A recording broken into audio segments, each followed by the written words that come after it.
ভাই যখন বাড়িতে যাবেন, আজকে আমাদের ছুটি হবে, প্রথম সাময়িক পরীক্ষার 1 সপ্তাহ ছুটি হবে।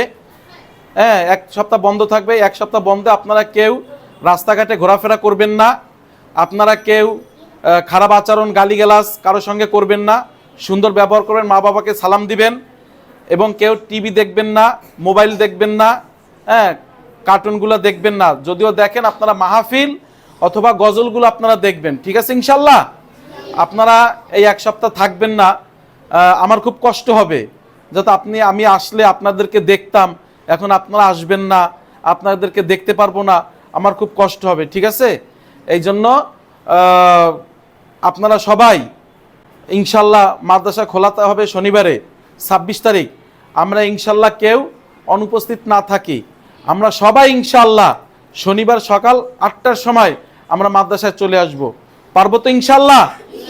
আমরা কেউ কোনো অনুপস্থিতি দিব না। এখন যেভাবে আপনারা আছেন, সবাই আপনারা চলে আসবেন, কেউ যেন অনুপস্থিতি না থাকে। মনে থাকবে? আমরা সবাই চলে আসব শনিবারে। হ্যাঁ, আর বাসায় যে পড়াগুলো দিছে, ডায়েরিগুলো দিছে, হাতের লেখাগুলো দিছে, আপনারা বাসায় এই কাজগুলো করবেন। আপনারা কেউ সময় নষ্ট করবেন না।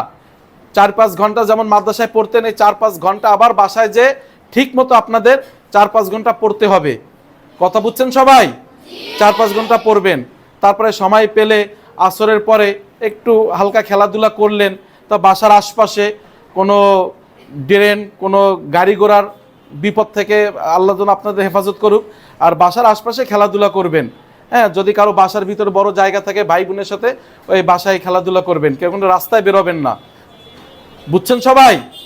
কেউ রাস্তায় বেরোবেন না। ইনশাল্লাহ আল্লাহ আমাদের সবাইকে সহি সালামতে থাকার এবং সহি সালামতে আল্লাহ যেন আমাদের মাদ্রাসা আবার নিয়ে আসে, আমরা সেই কামনা করি। আল্লাহ আমাদেরকে সবাইকে এরকম সহি সালামতে আসার তৌফিক দান করি। সকলে বলেন আমিন।